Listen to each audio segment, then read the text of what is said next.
Well, I'll just say, and this is not what I'm here to talk about, but I appreciate the fact that you wrote that, Barry.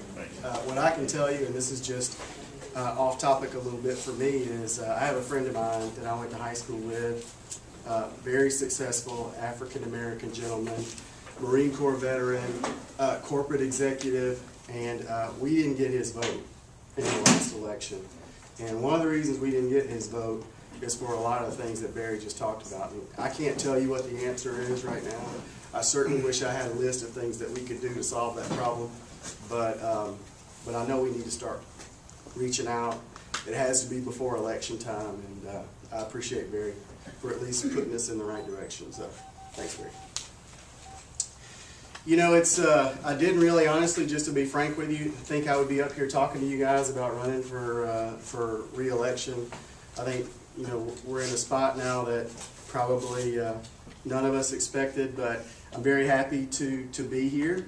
You know, for those of you who don't know me, I served on the school board from 2004 to 2010, and I come from a family of educators. My dad's a retired school teacher here in Bartow County. My wife taught for 15 years. She's currently working in the private sector as a consultant, and she does professional development. I taught at Cass High School for 3 years myself, and I ran the Downtown Development Authority for 3 years, and in the last 10 years I've been in sales. But I've been a certified teacher in this state since 1997 without ever having my certificate lapse. I currently hold a master's level teaching certificate here in Georgia. And I'm currently going back to school right now working on a specialist to doctorate program that specifically focuses on using technology to bridge our instructional gaps. So that's something that's very important to me, and I think it's something that we really have to even do more and move in that direction. You know, I took some heat here recently over my support of the charter school amendment with my professional education friends. But what I will tell you is the reason I supported that, and that was a shift for me. If you had asked me, you know, a year and a half before that, I would have told you I was completely opposed to vouchers or privatization or charter schools or any of that stuff. And I really, you know, the more I thought about that, and we had some personal experiences with our own children that really changed my opinion on that. If you've never seen the movie Waiting for Superman, I would encourage people to watch that. That just reinforced this change that I was undergoing. But you know, we have to get to the point in public education where we're great at everything. I mean, we have to be in favor of everything to some extent, and we have to be great at everything. So what I will tell you is where I come from on that issue, and this is what I wrote about when all this was going on, is public education, what we think of as traditional public schools, will always be the largest piece of that pie. I mean, it's just going to be. That's just the way our society is structured at this point, and many parents are going to always have that be their first choice. But having said that, what we also need to do is create an environment where we offer parental choice. And I think ultimately that has to be the money follows the child. So I think if we do that, you know, we're going to open up homeschools, you know, as even more of a viable option to parents. Charter schools, you know, we should always be in favor. If somebody comes to a local school board and says, you know, we want to open up a math and science academy, and we're going to open it up to girls, you know, because there's a lot of data that says girls thrive in science and math in classes where they're, you know, where it's gender specific. We want to open up a math and science academy. It's got 200 seats, all girls, and this is our business plan. This is how we're going to operate. You know, if somebody comes before the board and they present a solid proposal, you know, we should support that. I mean, because here's what I believe. I believe as we see these charter schools open up in rural Georgia, and you know, metro areas and in urban areas, all these things, we're going to see themes of success. We're going to find things that work across all of those demographic areas. And what I want to do is take those laboratories of success and then what we learn and apply it to our traditional schools. Because here's what I know to be true in public education, is that innovation lags in public schools, you know, from our private counterparts, because they are just free to try and do more things. So the reason I supported it is because I think ultimately all children will benefit faster than if we wait for our traditional schools to innovate on their own. And that was really my thought process. You know, I think it got misconstrued. that whole argument. Ultimately, it's going to be great for all kids. Do I think will we even have charter schools here in Cartersville and Bartow County? I don't know. I don't have the answer to that. I think our schools here are pretty good. But what I do think is it's wrong for local boards of education to deny charter applications simply as a funding mechanism. And that's what was happening around the state. They would just simply deny those charter applications because that meant the charter school, even on appeal from the state, would be operating on less money. And that's, I think, what we were seeing. And I think that's wrong. So we should make those judgments based on the merits of the application. So those are just some of kind of the hot button issues I know that people were concerned about with that. What I really like to do is just open it up for questions. I don't know how much time that I have, but I'll, with whatever time I'm allowed, answer any question that you may have. I mean, no holds barred, as I like to say. Please ask away. Matt? Yes. I live in your district that you're running for, and a vote was recently taken on the board, and our district wasn't represented. Could you address that issue for us? Well, I know we've had, obviously, it's been a difficult time because with the way that everything happened in terms of the resignation at the beginning of the year, one of the key votes is always taken is the board leadership. So I certainly have no problem with reconsidering those positions. I don't know what policy allows for, but I think that we have to set the tone for how the school system is going to be viewed. If that means relooking at those positions, I think that's something that we should at least ask that question. Can those positions be reconsidered? Here's what I'll tell you. And I have no idea who else may qualify, but what I know for sure is we can't afford to make another mistake. I mean, we just can't do it. I know the commissioner's going to come up here and talk to you about his vision for the future, but what I know is important to all of us is having a community that's thriving in terms of our economic development. We just can't, we can't have on-the-job training at this point. You have to really think about this position as a hiring decision. And that's what I'm asking you to do. You can go to my website. It's mattshultz.org. Right up at the top, you'll see a little blue box that says in. That's my LinkedIn profile. It essentially has a copy of my resume on there. And what I'm asking you to do is, as you look at this position, is who do you trust, with billions of dollars with investment in our community? Because that's essentially the choice that you're making. And, we have Lake Point, we have other industrial people who are coming to our community, and I can promise you that they may, the schools alone may not be the only thing that they care about, but it's a reason they'll go somewhere else.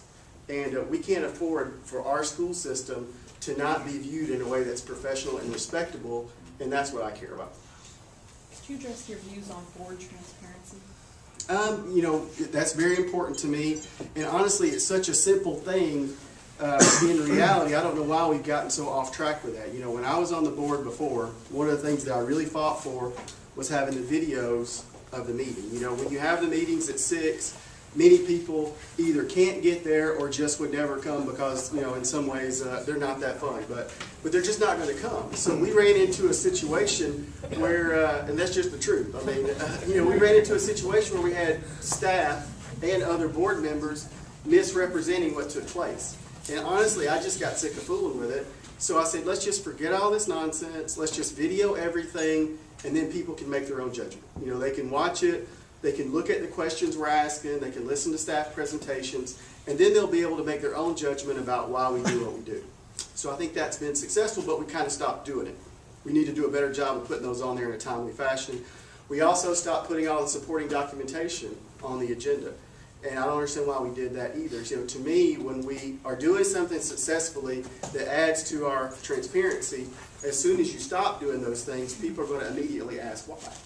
And the only conclusion they're going to come to, and perception is reality at this point, is it's to hide things. So I think that those are two easy fixes we can make. The other thing is we have to be accountable. If we have success, we should talk about it. If we do something wrong, we should talk about it. If it's bad news, we should tell it fast. And if we mess up, we should apologize. And that's the only way we're going to start to build trust in the community again. Matt, what's your opinion on free court? I know that's schools. And I personally would like to see it go away at a point where we start getting more point that he's like, that's what we want to help economic development. What's your opinion? Does it affect the school? Yeah, I think we have to do it in a way that's thoughtful, but I'm definitely in favor of getting rid of it. You know, I know we'll have to work through the budget process, you know, but I think because of Lake Point and because of some of the other investments that I know we'll see here in the community, I think we finally have an opportunity to time it where, you know, the Freeport getting rid of it completely will be offset by new investment in the community. And, you know, my hope is that as a result of that, the long-term benefit to the county is going to be such that, you know, we'll open up the floodgates to new kind of investment, you know, that we've just been off the radar for because of the fact that we still had that little bit of Freeport that was getting in the way. You know, it's we have difficult choices ahead of us. There's no question. It's definitely not going to be an easy proposition, but it's a job that I'm excited about, and you know, I'm looking forward to the challenge. Matt, I've heard, not documented, and I wanted your take on this if you know anything about it. Maybe Fred can address it also.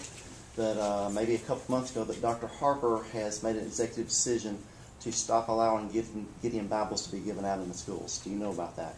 You know, I haven't heard anything about that. That certainly was not something that I would be in favor of. You know, I think we're very fortunate to live where we live, and I think that's certainly a great public service that those folks provide. And I certainly wouldn't be in favor of anything that would restrict that. You know, but I haven't heard anything. I haven't heard anything specifically about it. Bob Poston approached me, and I haven't talked to Dr. Harper yet.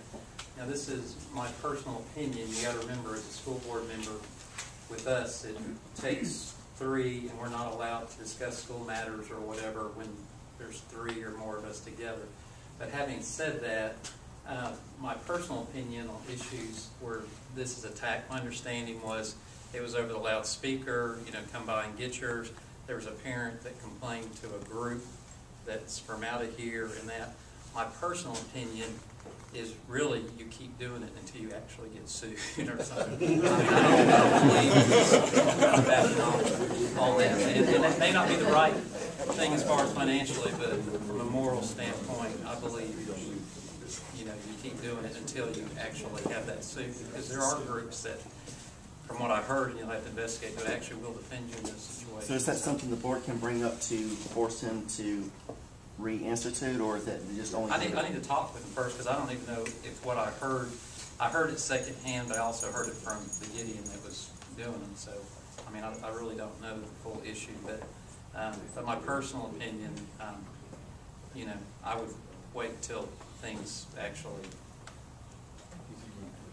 I guess, yeah. So anyway, that's where I come from as far as. Any other questions? Anybody else? Yeah.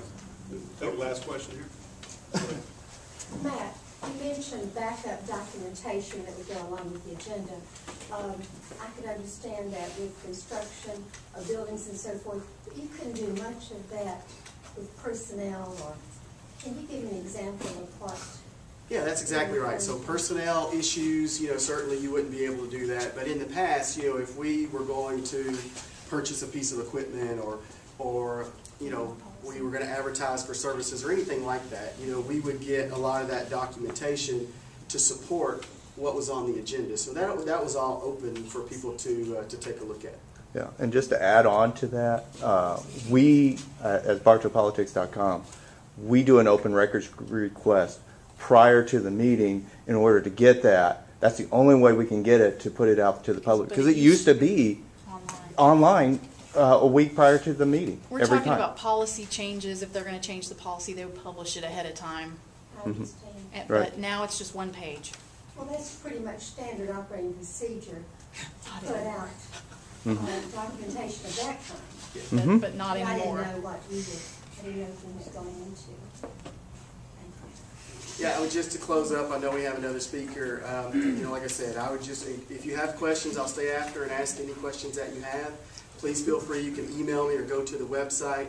I would certainly love everybody's vote that lives in my district. Like I said, honestly, please look at it as a hiring decision. I have no idea who's going to run, who will qualify, but it's really, you know, it's $1 billion choice that you will be making, and I'm ready and qualified to work with the commission to make sure we have the a county that's ready for employees and for industrial partners to come work with us. Thank you very much. Get your mark, your ball.